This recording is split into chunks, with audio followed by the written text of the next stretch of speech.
अस्सलाम वालेकुम नाज़रीन, मैं हूं शेख रहमत अली। आप देख रहे हैं क्राइम टुडे न्यूज।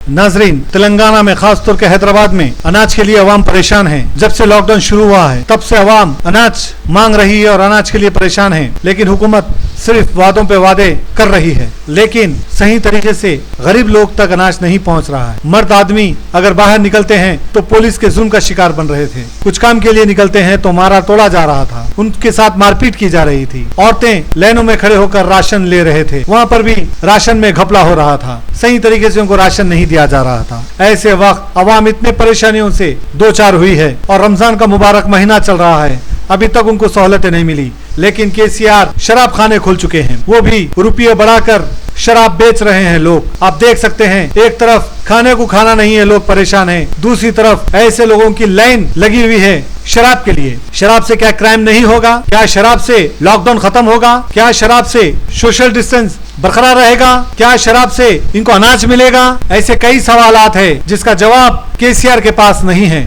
इसलिए कि केसीआर ये समझ चुके हैं कि अवाम बेवकूफ होती है, उसको जो चाहे वो हम कर सकते हैं, क्योंकि हमारे जो नुमाइंदगी करने वाले जो लीडर हैं वो खोखले हैं, वो अवाम के दर्द को नहीं समझ सकते। शायद यही वजह है कि हर कोई हमारे जज्बात से खेलता है, गरीब अवाम से खेलता है। आज इतनी परेशानी हो रही है हमारे शहर हैदराबाद में, अनाज का दाना नहीं है, परेशान है लोग। उनको सहूलत देने की बजाय के चंद्रशेखर राव रमजान के मुबारक महीने में शराब खाने खोलने में मसरूफ है। बड़ी अफसोस की बात है, उन लीडरों पे अफसोस होता है जो बड़े बड़े वादे और दावे करते हैं लेकिन हुकूमत से कोई नुमाइंदगी नहीं किए।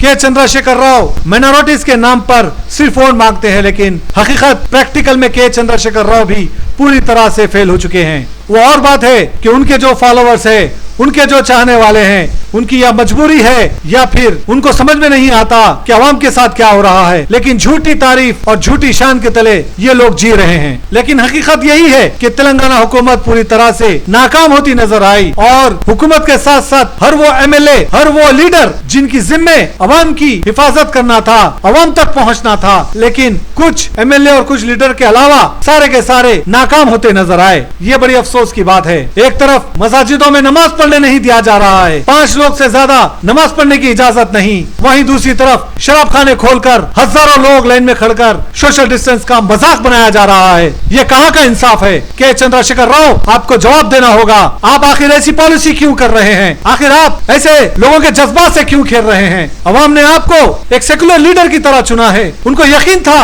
कि आप सुनहरा तेलंगाना बनाएंगे, उनको यकीन था कि आप जो बातें करते हैं उस पर खड़े उतरते हैं। लेकिन इस लॉकडाउन के दौरान के चंद्रशेखर राव, आपकी भी पोल खोल चुकी है। आप अवाम के हमदर्द नहीं है, ना ही बन सकते हैं, ये अवाम को पता चल चुका है। जरूरी है अवाम को समझ लेना चाहिए, हमारे लिए कोई लीडर नहीं खड़ा हो सकता, कोई लीडर में इतनी ताकत नहीं है कि हमारे वो मसलों को हल कर सके। इसीलिए आने वाले इंतखाबात में, काउंसलर इलेक्शन में हर मोहल्ले से नौजवान खड़े हो, वो अपनी ताकत बताएं, ताकि ऐसे फिर कभी हालात बने तो वो अपने मोहल्ले के लोगों के लिए कुछ कर सके। नाजरीन, ये एक बड़ा मसला है, इसको समझ लेना चाहिए और इसको समझकर आगे कदम बढ़ाना चाहिए। हमारे बस्ती के जो नौजवान हैं, जो कोई भी पार्टी से ताल्लुक नहीं रखते, उनको आगे बढ़ाना चाहिए और उनको इलेक्शन में खड़ना चाहिए, ताकि ऐसे लोगों के खिलाफ हम जीते और अवाम के मसलों को हल करें, अवाम के सामने खड़े हों, अवाम के हर वो मसाइल जिससे अवाम परेशान है उनके मसलों को हम हल कर सके।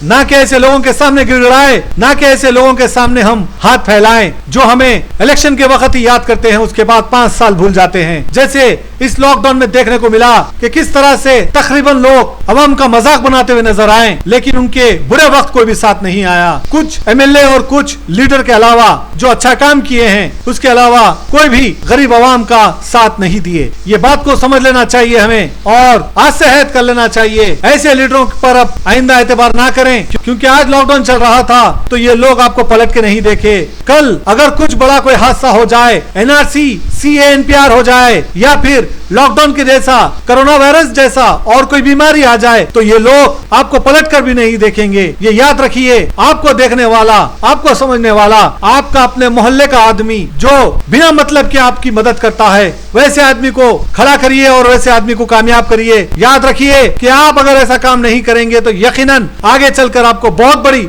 परेशानी का सामना करना पड़ेगा। आज हमको एहसास हो चुका है कि लॉकडाउन के दौरान कौन हमारा था कौन पराया, यह आपको समझ में आ गया है। इसीलिए हमें ये याद रखकर आगे बढ़ने की जरूरत है, क्योंकि अवाम के हाथ में ताकत है। अवाम ही इस मुल्क का तकदीर बदल सकती है, हमारे शहर का तकदीर बदल सकती है। इसलिए आम आदमी की वो ताकत है। हम उम्मीद करते हैं कि आम आदमी जागेगा और ऐसे जो फालतू लीडर है, जो अवाम की सहूलत को पूरा नहीं कर सके, अवाम को नहीं देख सके, ऐसे लोगों के खिलाफ हम खड़े होंगे। शेख शफी और मोहम्मद समीर के साथ मैं Sheikh Rahmat Ali, crime today news, Hyderabad. Limited दे रहे हैं, अनलिमिटेड दे रहे हैं, क्या है ये जो दे रहे हैं? लिमिटेड दे रहे हैं, नहीं अनलिमिटेड दे रहे हैं। जैसा मांग रहे हैं वैसा दे रहे हैं, यानी कि क्वांटिटी पे। फिर दूसरे जो खड़े हैं और दारू पीने के लिए सबको दे रहे हैं ना भैया, यानी कि जिसको अगर ये अगर पूरा मांग रहा है तो पूरा दे देंगे आप, अगर पूरा मांगे तो दे देंगे आप पूरा। नहीं फिर दूसरे भी लोग खड़े हैं ना पीने के लिए, सबको दे रहे हैं। अभी आपने बताया ना लिमिटेड, नहीं आप बताए ना जितना मांगे उतना दे रहे हैं।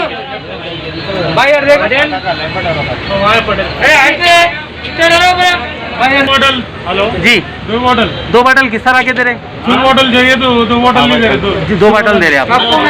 मतलब मैं आपको ये बता रहा हूँ कि लाइन में जब 200 से 300 लाइन खड़ी है आपके पास, तो वो लाइन में सबको चाहिए ना, तो सबको अगर इस तरह के आप देंगे तो मिलेगा। सभी को देंगे। 50 दो, 3 बॉटल दो, 3 बॉटल